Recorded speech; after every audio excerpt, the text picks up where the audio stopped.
So I'm with Gary Holt, the mine owner of the Lost Josephine mine up on Hoyt Peak, where we have been actively searching for a billion-dollar treasure. But there's more than that in there. There's a lot of supposed to be, according to the documents, the way bills and other things, there's supposed to be a lot of veins of gold and silver, slabs of virgin silver deep down inside these tunnels.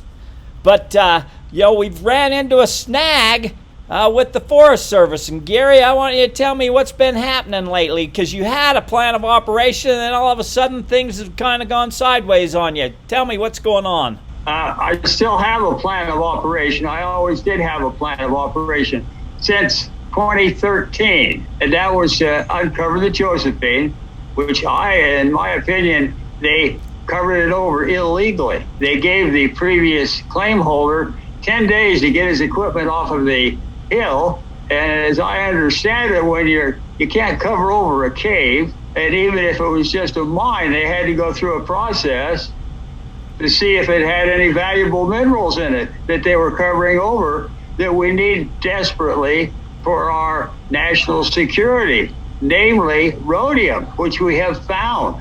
We have an XRF testing, which is indicative of a lot of rhodium, 3 ounces to the ton, through a mining company in Colorado.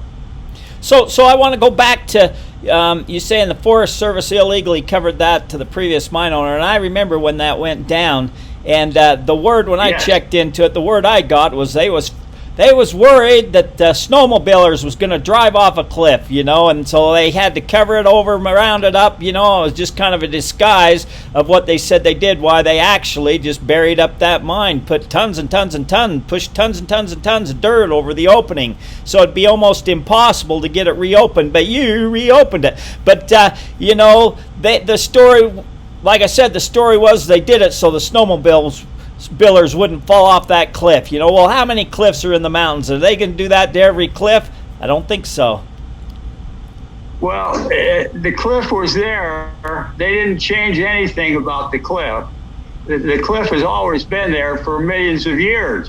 It was part of the Josephine mine at the bottom of it. And that was just an excuse to get rid of it. There was a supervisor that was in charge at that time, and they, in fact, covered it over again without going through the process the state requires. And as I understand it, number one, give him a chance to appeal. And he told me he got 10 days notice to get his stuff on the hill, and they came up with a bulldozer and covered it over. We had to take out 1,000 cubic yards of cover over to get it back to where we could start mining it. And then I announced that I'd found a valuable crystal in the mine, and Park Record in Park City published an article that I instigated, and that brought in a forest ranger arborist by the name of Tom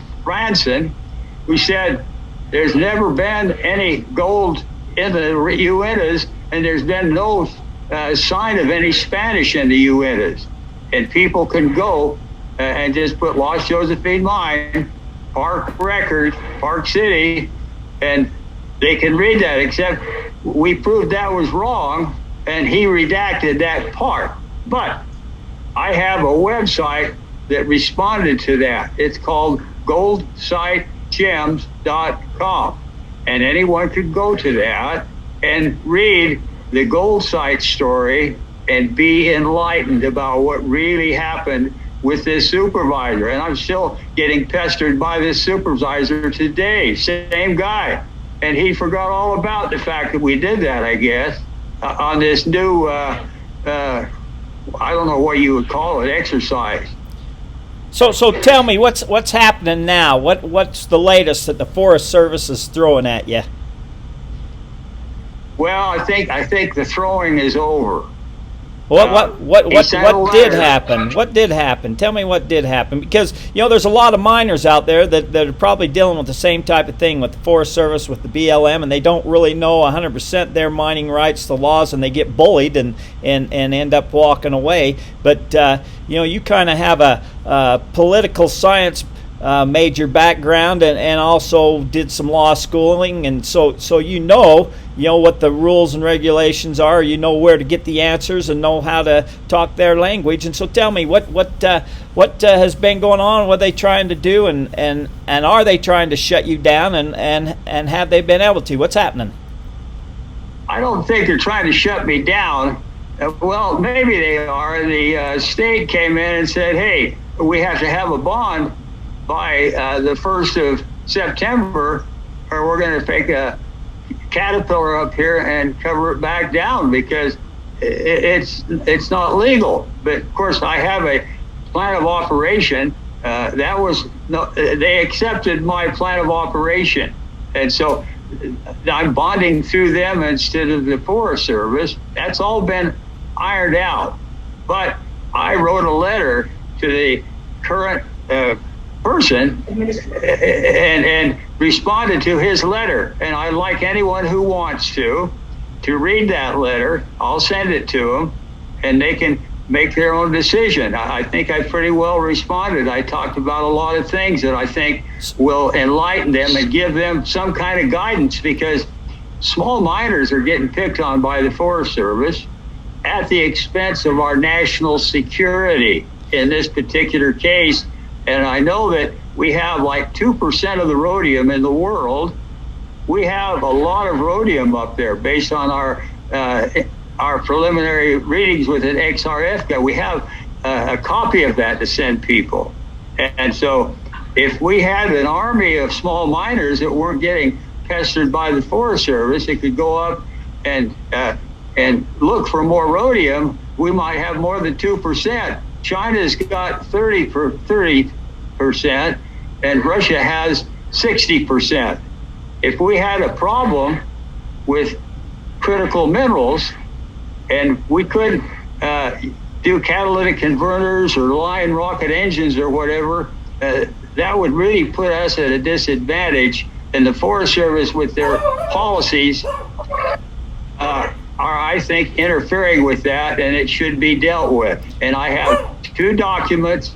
Anyone can go to worthy@josephinegoldmine.com and request the letter I sent back that neutralized this same supervisor's quest to complicate my mining rights, and I'll send that to them to answer the question. So in a nutshell, what letter did they send you? And well, you were there in my office in last February when we were talking to the regional forester, Deb, in Ogden. And you know what happened there. That instigated this supervisor to start his assault. And he sent a letter, but it never went out. The only time I received it a day before they were going to go up with the Fish and Game and the state and their a whole entourage of people to review my mine and its activities. And so they never sent it out. They gave me, I only found out from the state people the day before they were ready to go. And this letter explains all that.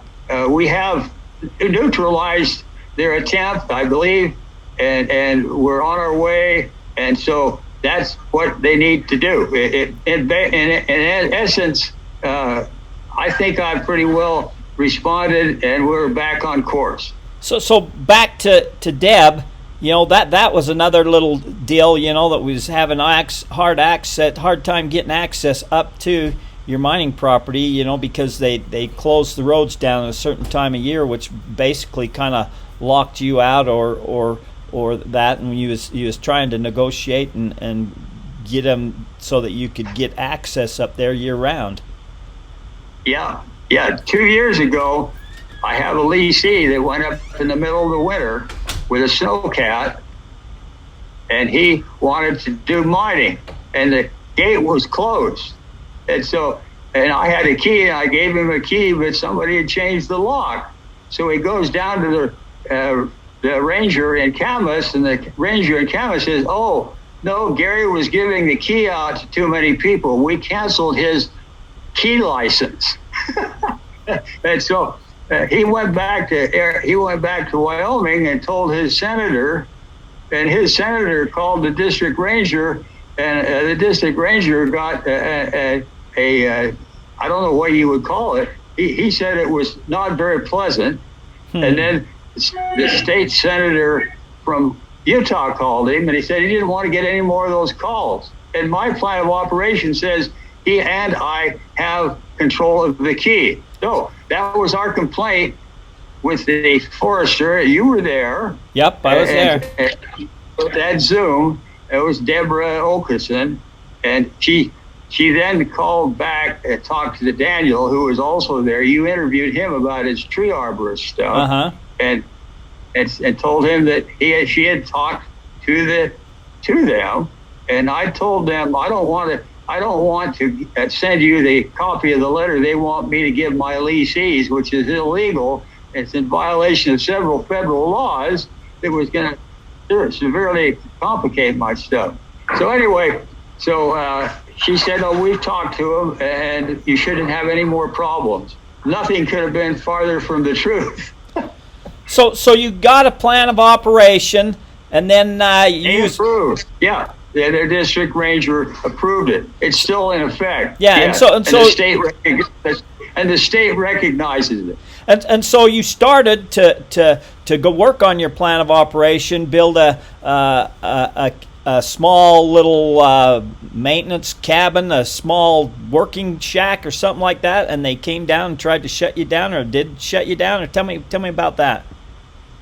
Well, their entourage came up a couple, 3 weeks ago, and he stopped construction. It was halfway completed, and he says, "No," he says, "I need to have it inspected." And of course, he's the one that had to bring up the people to inspect it. So I called the Summit County building inspector, and he says, "We don't have any jurisdiction in the Forest Service, but have the ranger call me, and I'll entertain a possibility that I can come up." So we've sent them notice that that he can do that. He can come up and inspect it, and when I've gone through the process to where they now have to do the inspection.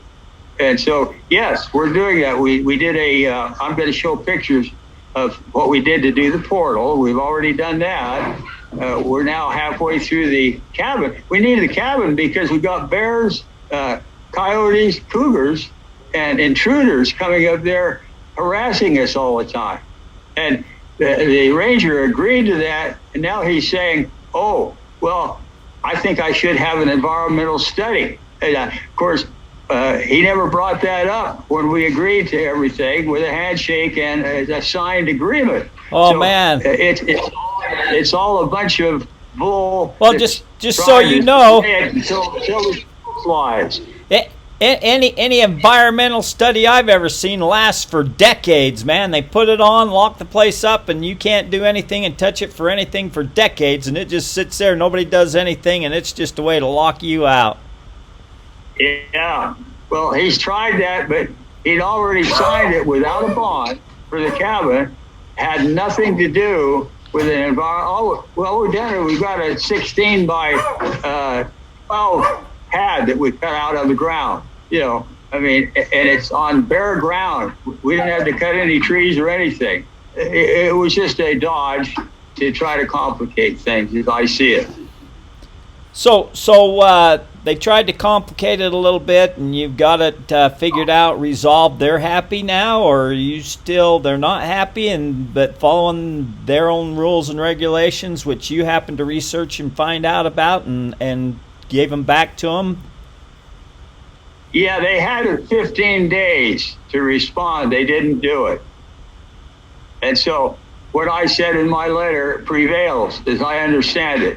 And we sent them notice that we were going to start construction, restart construction, and that if he wanted to bring an inspector up, we suggest he does it after we put the roof on, so they have more to inspect than just the walls, and then he can do his inspecting all he wants. But he's responsible for that, not us. And it says that will follow the local building code, and we have a contractor that's registered with the state, licensed general contractor. Everything that we put in our plan of operation, we're doing, and he's inventing new things, and it didn't work. And I don't know why they didn't respond. I didn't get the letter they wrote in February until one day before they were going to come up on the hill, and that'll all be explained in the letter. So people that want to see this letter, and is this the letter to you and also your letter back to them? People can go to your website and see that? Yes, they can see both letters. Okay. I'll be glad to send it to them. All they got to do is email me at worthy, WORTHY, at josephinegoldmine.com. That mine is worth more now. That rhodium is worth billions up there. And they're interfering with national security by not allowing me to continue to develop it with petty little things that they're actually inventing to keep us from doing it. And they've kept me at abeyance for a month. I've had to go through the process of sending the letter, waiting for it to come back, send them, tell them what we're going to do. It's a mess, Terry. And small miners, if we could field an army of small miners that didn't have to go through this in the national forest alone, just looking for rhodium, which is 20 times more the cost of gold, then we wouldn't probably have to worry about a 2% yield that we've got nationwide, and we don't have to have the threat of China doing what they could do, because they and Russia has most of the rhodium. The rhodium is a key product. The Interior Department considers it their number one priority for access, and I don't think the local rangers and the supervisor and the forester in Ogden understand the importance of this project. They have their reasons. There's several reasons the locals are influencing them, and the letter will explain all that. Okay. Are you motivated? I'm motivated to see the little guy win. Well, if the little guy doesn't win, the big guys won, then we might be speaking Chinese in a year or two. What else you got for me you want to talk about? Your speech you're going to do in about a week. Yeah, we're not going to talk about that. I'm terrified and I need to get back on it. This particular interview exposing what's happening with our public lands that we're entitled to mine under the General Mining Act of 1872 is being seriously threatened. And we have to do something about it. We've got to be able to get people. I mean, the big mining companies, I don't know, they've totally failed on the rhodium. They don't have more than 2% they can supply that we have. It's a little mine in Montana. What is wrong with them? Why wouldn't they be? Maybe the reason they're not doing it is they like that $18,000 an ounce they can sell it for. What do you think? I don't know. I know it's worth a lot. I know that Kennecott gets everything, though. You know, they get the copper, the gold, the silver, the rhodium, the moly, all of it. Anything that they can get, they get. And rhodium is one of it. Just a very small portion of the operation, but they do collect and get the rhodium. Why aren't they going all over the country looking for more rhodium? I found it. Why? We ought to find out if they're actively trying to find rhodium. Maybe they're not. Maybe there's some commercial reason why it's $18,000 an ounce. Yeah, I don't know. I would think if it's $18,000 an ounce, and you're right, man, it's very pricey. I would think everybody'd be out looking for rhodium. Well, it's a critical mineral. It's the rarest rare earth on the planet, and we don't have enough. And why we don't have enough, has to be on the mining industry's problem. And now we've got the Forest Service intimidating me, trying to close me down. They didn't do it. And the rhodium might have been part of the reason. I'm sure they found out about it long before they made their move a couple, 3 weeks ago. You know, that just reminds me. You know, there was these standoffs that happened was it in Oregon, where the Bundys went up and helped that family?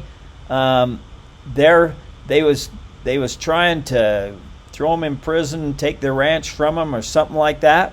But in the back of my mind, I vaguely remember that they had rhodium or uranium or something like that on their property, in the forest, or whoever it was, the government was trying to get control of it. They was trying to buy them out, and this family wouldn't sell out. They harassed the other ranchers so bad that they finally left, but this one family was holding out, and they trumped up charges on them and was throwing them in prison for no reason at all. So they went up there and had a standoff, and it turned into, man, a big ordeal. You know, the FBI got them, but this is where they killed that Finnegan, or what was his name, from Utah. It was a big deal. I interviewed those people. That was really? One of them people that there was only two people that ended up going to prison, and the reason the one went to prison because he was ex-Vietnam veteran, and he seen what was happening, and he seen that their lives, they were going to be shot and killed unless he did something, and there was a backhoe there, so he jumped in it. Around a Forest Service building, he jumped in it, and he dug a foxhole, and well, that's what saved their life. When they started shooting or whatever, that saved their life. But that's why they threw him in prison, because they said that it was a Native American burial ground where he dug that foxhole, and so they threw him in prison for that. But if he hadn't have done that, they'd have been all dead. But I was. What it was is they convicted me of digging a hole when everybody was trying to kill us. Really? What? Yeah. You was this on that? I mean, I'm not real 100% familiar with the Bundy thing. So was this in the Oregon thing, or was this in the Nevada deal there? It was in the Oregon deal. Oh, what I really wanted to talk about was the Bundy Ranch thing, because you said something. You said something about uranium. Uranium one. So what's the deal? Well, first let me tell you. You know, I just interviewed a lady who claims that you know, she found some Egyptian carved statues, and it's in line with the Grand Canyon and the Egyptians. And I don't know if you know any of that kind of stuff or what's going on there. I don't know if you know about the Egyptians in the Grand Canyon. Yeah, I know a little bit about it. So anyways, she talked about rock things. She's seen carvings on them, and they looked like they were man-made, and anyways, and where they was at, she had me put a circle on them. She had me circle it where this was on a map, and I had somebody contact me and told me that is right on the Bundy's ranch, and that the governor was trying to get the Bundy's property because of something mining. And then you said something about uranium. So what's the story of that? Because what I thought was just over grazing rights or something. I don't really know the whole story. The Bundys, they owed less than $8,000 in grazing fees. Right, I heard that part of it. Right. Now, the big thing about the uranium was, you heard in everything on TV about Uranium One and the Clinton Foundation lately? Yes, I have. All right. Now, all that came from our occupation there in Burns. We found evidence of that. Pete Santelli is the one that broke that news story, and they locked him up for 2 years over this. Huh. So Pete Santelli was the news commentator that was with us at the refuge. Yeah. Well, he found the evidence of the uranium 1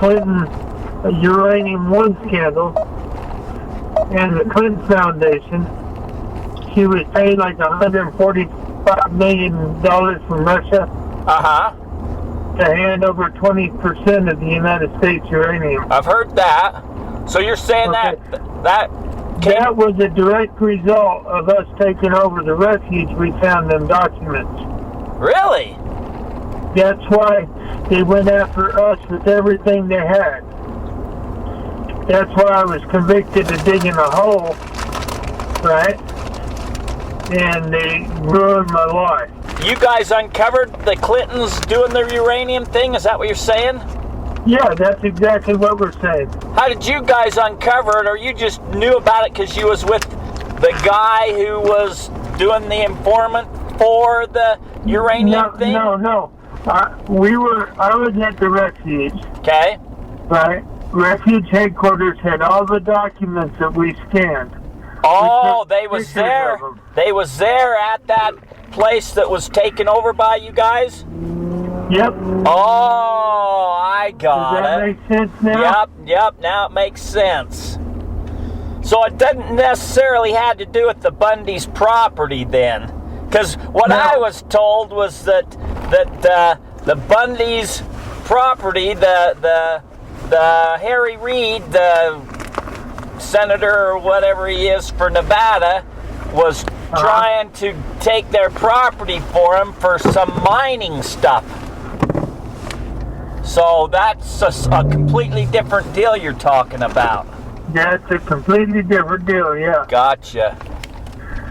But no, this is Oregon 1, which is actually Uranium 1, which is a Canadian uranium corporation. I wonder why that stuff would be in there, that place where you guys was at. I wonder why that would be there, that information. Because the connection is the Hammonds, the father and son team, that the ranchers that were imprisoned. Are they the ranchers that are there in Oregon that they was trying to jail for lighting a backfire or something like that? Yep, okay. That's exactly it. Okay, so now those guys, Uranium 1 was forcing them out of their land due to BLM corruption. Because that's where they're getting the uranium from, is where they're on their property? I believe so. But that's how it all started. Okay. All right, because somebody told me. Yeah, that makes sense now. Because somebody told me that they was trying to force the Bundys off of there and they didn't say uranium. They just said so that Harry Reid's buddies who has mining interests want to mine something there. So okay, that might be too. You know, there might be more things going on. That would be pretty coincidental if that was the case, to have both the Bundys and the Hammonds do that. Right. Okay. How long are you got to be in prison for?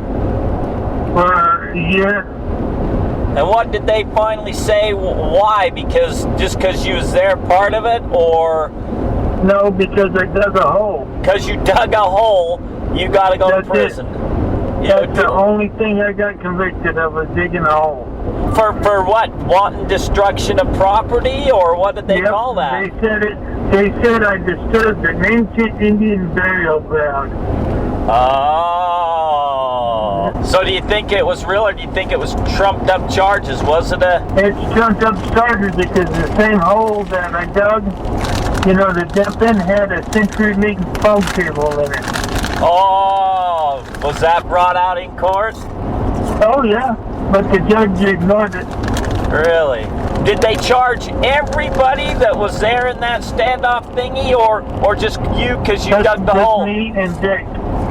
Just me and Jake. What did Jake do? He helped you dig the hole or something? He helped dig the hole. Wow. I've been kind of an amateur archaeologist my whole life. That's me. I went to Kansas State University for anthropology. Oh, really? Yep. So this Indian trumped up charge thing, you know a little bit about that stuff then. Oh, yeah, I know quite a bit about it. Hello everyone, this is Sherry DeValley with Redoubt News. We are live from Spokane Valley, Washington. We're in the office of Washington State Representative Matt Shea, who is here to give us a special report on some very breaking news that will affect every American in this country. Sherry, thank you for having me on. I appreciate it, and I appreciate everything you guys are doing with Redoubt News. You've been doing a wonderful job covering the trial down in Nevada. I would like to first start, some of the things that I'm going to be talking about today are extremely serious, and I don't want to be overly dramatic, but I think you'll see why here in a second. I'm about to say what I'm about to say.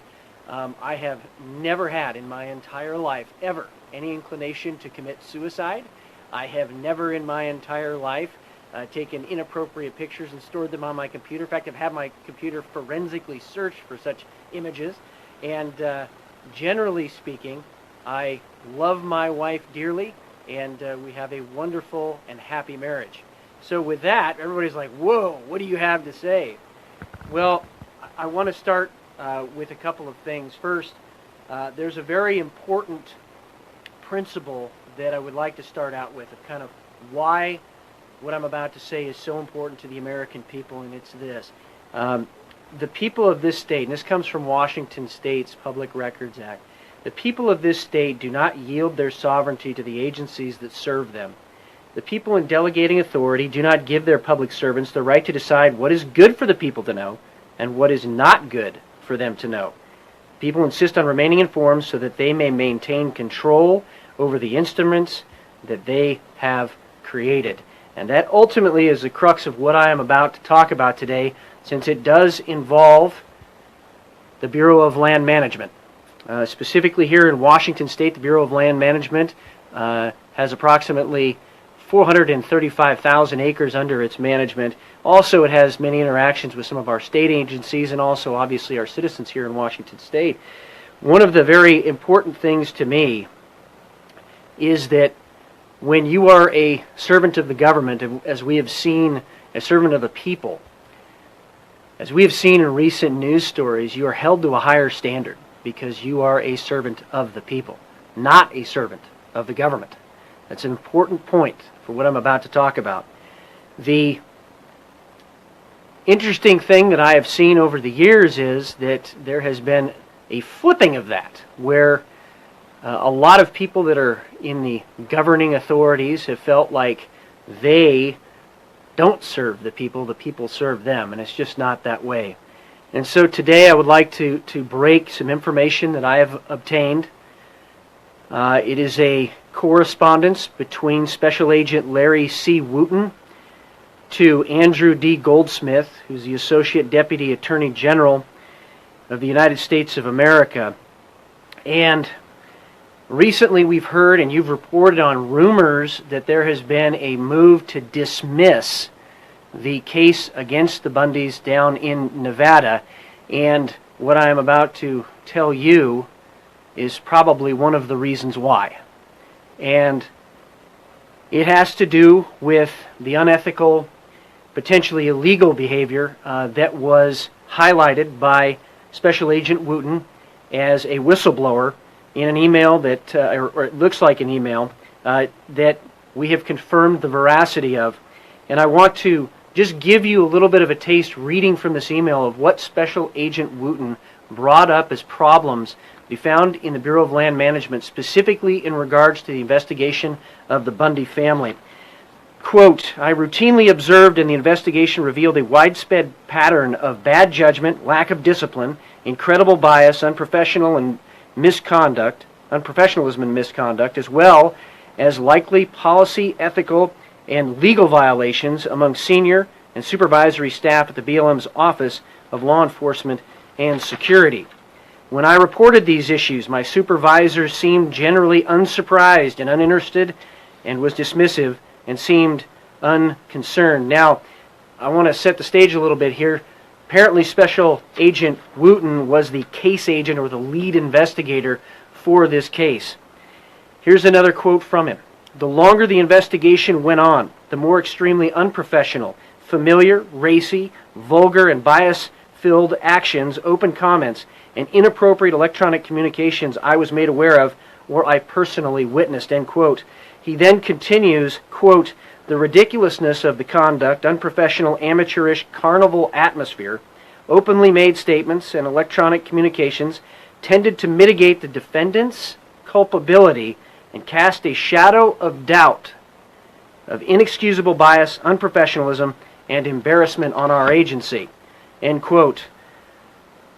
This is where it gets very incredible, because Special Agent Wooten brings up some very serious allegations against his own agency, and I want to kind of highlight what those are, and then I would like to go through what specifically is written in this correspondence. First, Special Agent Wooten says that there was the treatment of the Bundys in a manner that suggested they wanted to see a couple members of the Bundy family either dead or harmed. And I want to be very specific about what he said about that in here.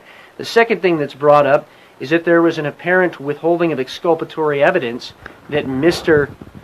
Wooten had brought to the attention of his supervisors.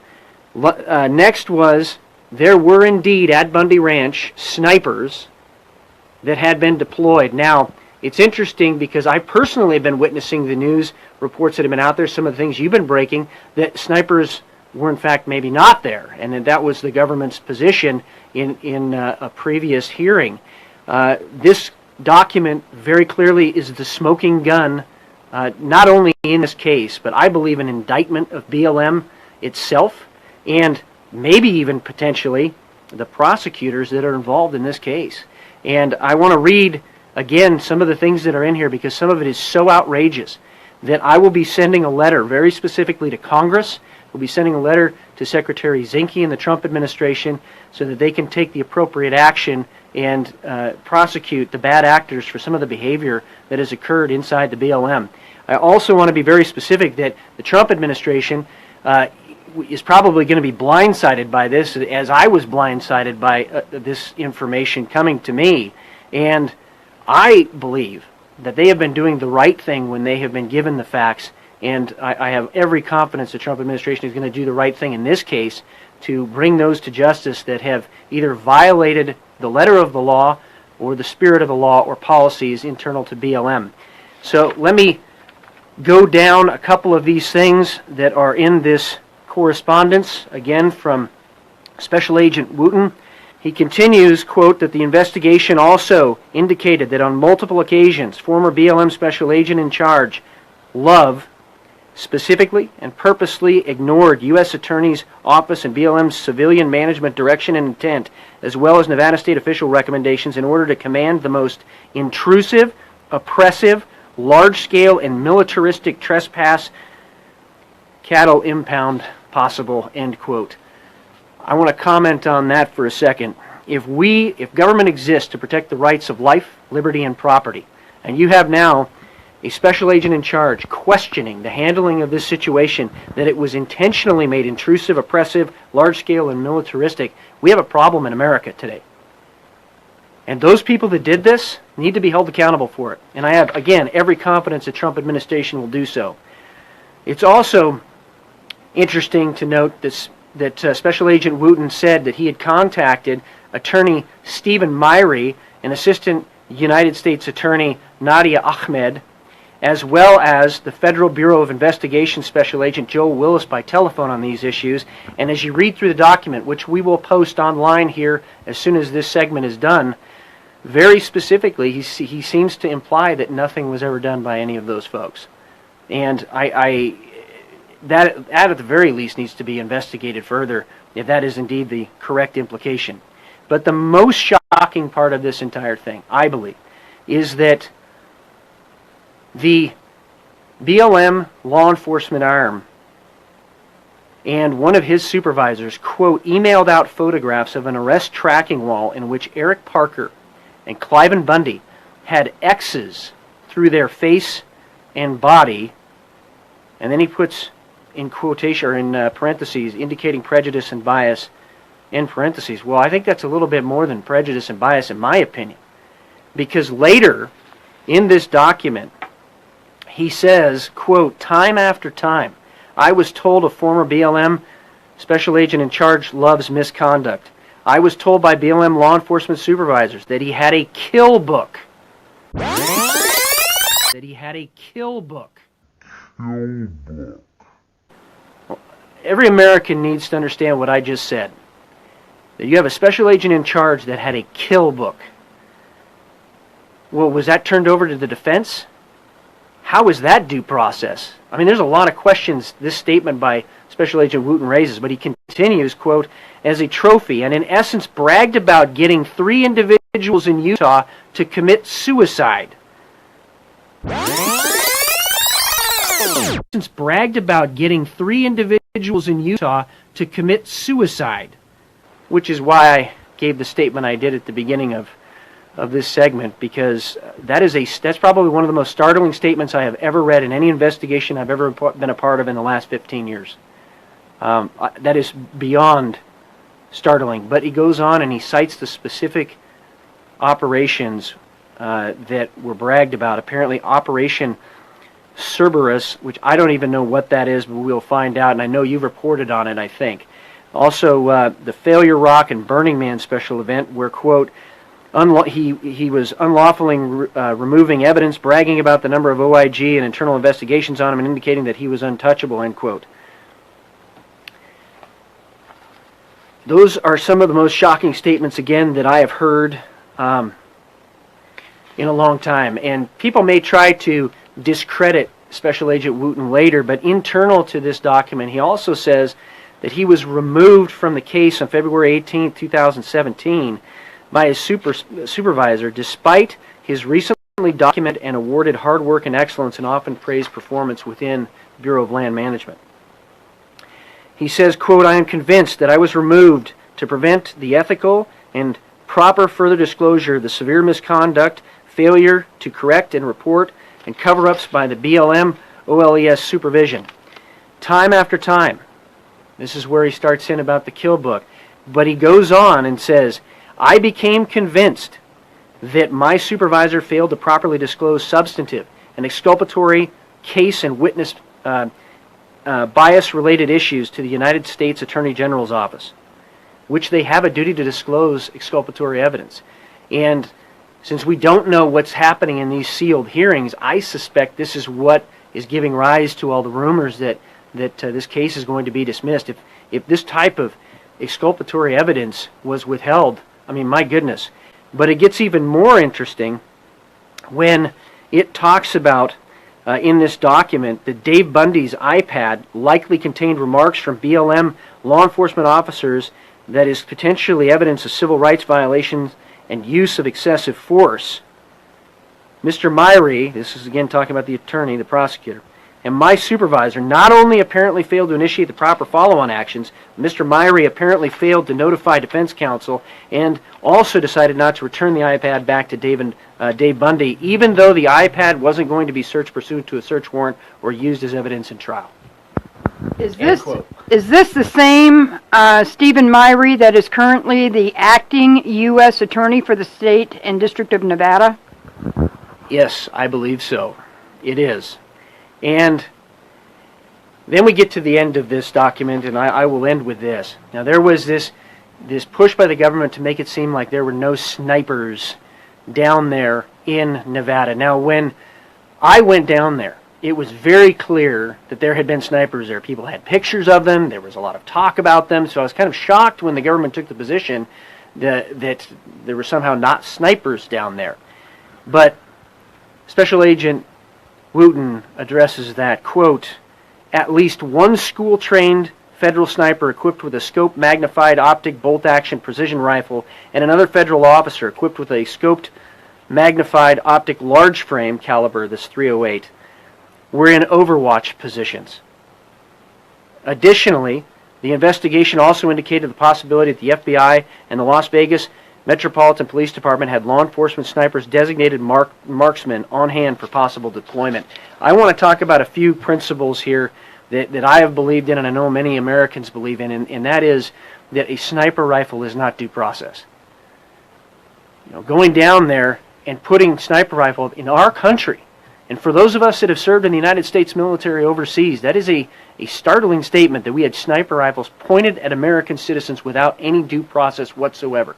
It's also startling that some of these things, and I don't know what has been talked about in these sealed hearings, but it appears that some of these things, and more of these things, have not been disclosed to the American people. And going back to what I originally stated with the Public Records Act intent here in Washington State, these things not only need to be disclosed to the American people, I believe we have a duty to disclose them to the American people, because this right here is the smoking gun that what so many people believed had actually gone on behind the scenes in Nevada actually did go on behind the scenes, at least according to Special Agent Wooten. And because of that, again, I am going to be taking action on this. We have, again, 435,000 BLM acres in Washington State, and in our oversight capacity in the legislature, we have to, if there is any agency, any level of government, we have taken an oath to defend the Constitution of both the United States and the Constitution of the state of Washington, and this impacts all Americans, that this behavior in a federal agency was potentially tolerated, was potentially covered up, was potentially trying to be hidden from the American people. And this, at the very least, warrants an investigation. I believe my job is to bring this to the public and to make sure that we follow up on this with all the power that we have to ensure an accurate investigation is done at the congressional level and also by Secretary Zinke in the Department of Interior. But this is going to, I think, change the way that many Americans view some of the things that we have maybe trusted for a very long time, like myself. And there's always good and bad actors in any organization, and we need to root out the bad actors, and that's what I aim to do by sending letters and making sure that Congress follows through on this and taking a look into this serious matter. Well, I certainly hope that representatives in all the western states follow your lead and get to the bottom of this, because it certainly affects everybody. I think, Thomas Jefferson hit the nail on the head that we have to be eternally vigilant if we want to remain free. And I think that holding government agents accountable that have strayed off the course is part of that eternal vigilance. But I was interviewing people who was there in the meetings, and some guy came in and he was trying to get them to do things they really didn't want to do. This group that was just wanting to protest the government stealing these people's land. This guy came in and says, I can get in there, we can do this, that, and that, and they says, no, we're not going to. And he'd try forcefully. Well, it turned out he was an FBI plant, and he was trying to get them to do illegal things so that they had cause to arrest them, and it didn't work. But one of the things that they found, which did not make sense to me, this guy who ended up he's telling me all this before he went to prison. He told me his story that in this Forest Service building that they commandeered, they found documents for the uranium deals or whatever that Hillary sold to the Russians or to the Chinese, or I'm just trying to go from memory. I don't really remember the whole story because this is quite a while ago. But I'm thinking, why are these documents in this Forest Service building? Right. Anyways, it's a crazy story, but the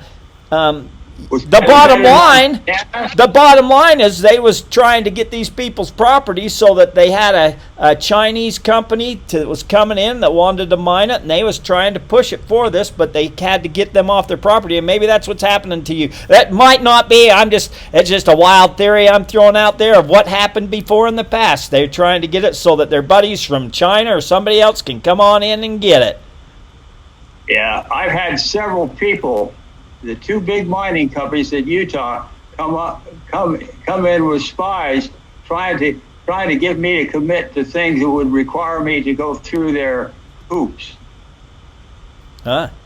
So and delay things or make it so impossible for me to pay for it, that they could come in and make me an offer.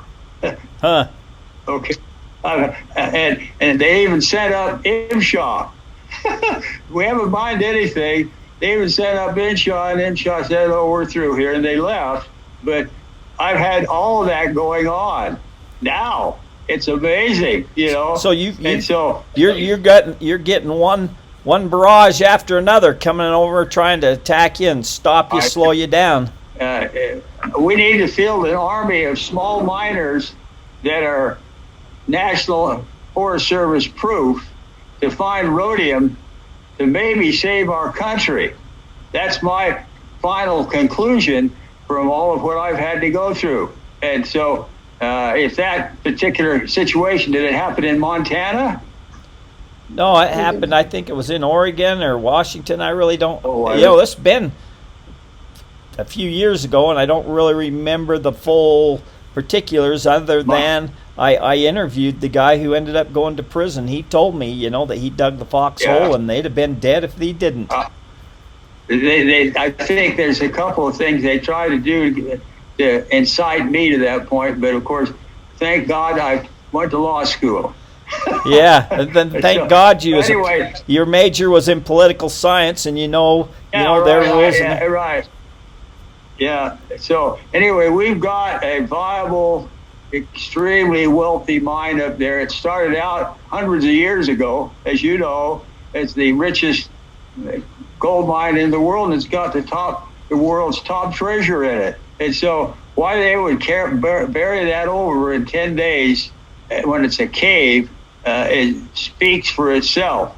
There must be another back door to that place where the locals are mining the same gold that's been going on. I don't know, maybe that's paranoia, but there's strange things have happened. I've been harassed since I got the mine in 2009. And it's still continuing up to this day. It's never stopped. And there's got to be reasons for it. And a lot of it should be investigated. I've got 2 case numbers, one from the people from the Interior Department, and then another one. Fox News has got a case number on it too. So we're progressing. We're gonna get to the bottom of it, and we're gonna see that justice is served. Cool. Well, Gary, with that said, keep me posted, and that's a wrap. You bet. Thank you, Terry. Good luck.